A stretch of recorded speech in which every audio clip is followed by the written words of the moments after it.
Hey there, it's JohnBerry555, and I'm finally getting around to record my review of Part 6 of Star Wars Obi-Wan Kenobi. It's been a while. Not as many videos ago as you would think, but it's definitely been a while, so I finally got to it, and I'm recording my review. So, in preparation for recording this review, I actually rewatched the episode and rewatched my review of Parts 4 and 5. Brush up on what they said. On what I said and what my thoughts on the story at that point. So, and I can't believe I did such a good job of this. I predicted rather correctly that Obi-Wan and Vader will face off once again. And I think this is one I'm mainly gonna be talking my review about. But the lightsaber duel between Vader and Obi-Wan is probably very much like most of the original series lightsaber duels, especially in episode 5 and episode 6. They are duels that are about character development, really, or to show the character. They're not really, the word I'm looking for is, they're not just action pieces. They're telling a story with it. That's really what they're doing, and that's definitely what Vader and Obi-Wan's duel did. It shows Obi-Wan back to his full strength, and by the end, he is himself again. The all he essentially needed to truly get back to himself was for Vader to say that he killed Anakin. I mean, it kind of explains why Obi-Wan, from a certain point of view, said Vader killed Anakin, because Vader told him that. And the way probably Obi-Wan looks at it is the man he once knew as Anakin, as Luke's father, felt, was no more. So, there's been, of course, this brings up a topic that a lot of Star Wars fans have talked about, like, is Vader and Anakin, are they two separate people? Are they two same people? Easy solution. One person, two personalities.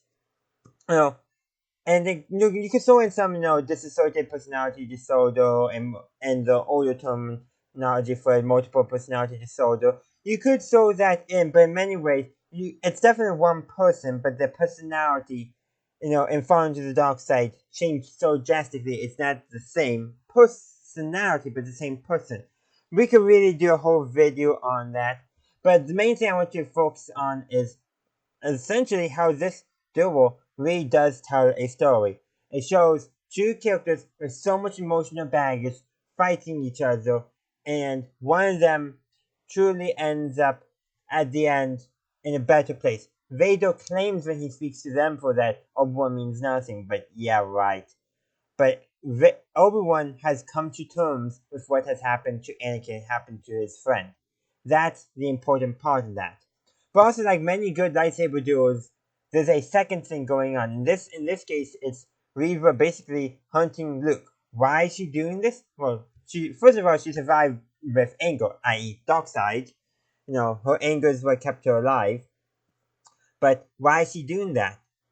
And I don't think she's lashing out in anger. She's not making a rational, calculated choice. All she's saying is Obi-Wan failed to defeat Vader, essentially. I.e., she failed to get revenge on Anakin and Vader. And she blamed Obi-Wan for training Anakin and not stopping Anakin from falling to the dark side. She's saying that there's this person that Obi-Wan's protecting, so she lashes out in anger at that individual who happens to be Luke. By the end, she can't come to kill Luke, to harm Luke, really. Or to cause some harm, but really to kill Luke. Because she saw in Luke herself. She saw herself. That's what essentially broke her spell. Compassion came back to her. She felt compassion for Luke and realized if she went through and did this to Luke, she would be doing the exact same thing that was done to her. And she broke the cycle there. Broke the cycle of the dark side of and which is very important for her character. What her character is going to do at this point, I don't know. But I do really much like that contrast, which is very important. She broke the cycle that Vader could not break. That Vader couldn't break into his own son, who happens to be Luke Skywalker. Nice parallel there. But Vader could not break the cycle of the violence of the dark side, really, until he's confronted with his own son.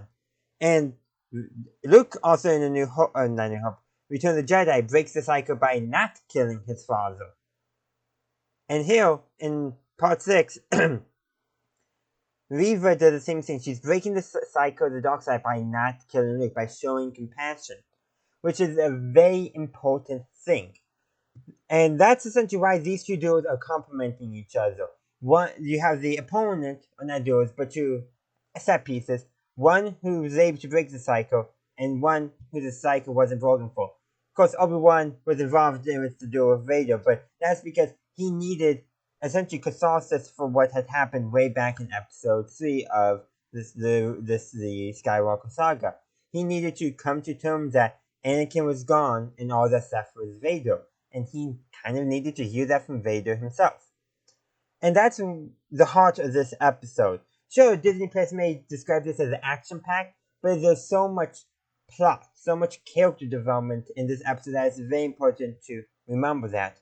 Now, there's a few other things to note in this episode too.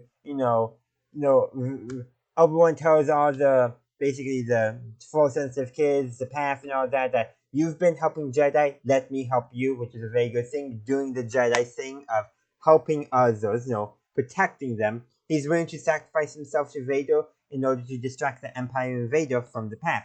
That's a very Jedi thing to do. Now, he does fight, but like Yoda said in, I believe the episode was Ambush in Season 1 of the Clone Wars, actually, maybe he said that later. No, he said this in Rebels. Yeah, in Rebels to Ezra. How you choose to fight is something that basically how you choose to fight is about as important as what you fight for. But more than that, we get to see two very important things. We get to see Leia truly become the character she's going to be. We already saw a lot of future Leia at the end, but really we see her. She is now the Princess Leia that we know from the original trilogy. She's there. And which makes sense. She matured faster than Luke. We already knew that, but this is showing essentially the event that caused her to mature faster. Confronted with major trauma, essentially, and she grew past it. She understood what was going on and basically resolved to do something about it. She's about maybe 10ish here, maybe a little older. And the thing is, about 13, I think, is roughly when she started taking an active role in the rebellion, if I remember my lore correctly.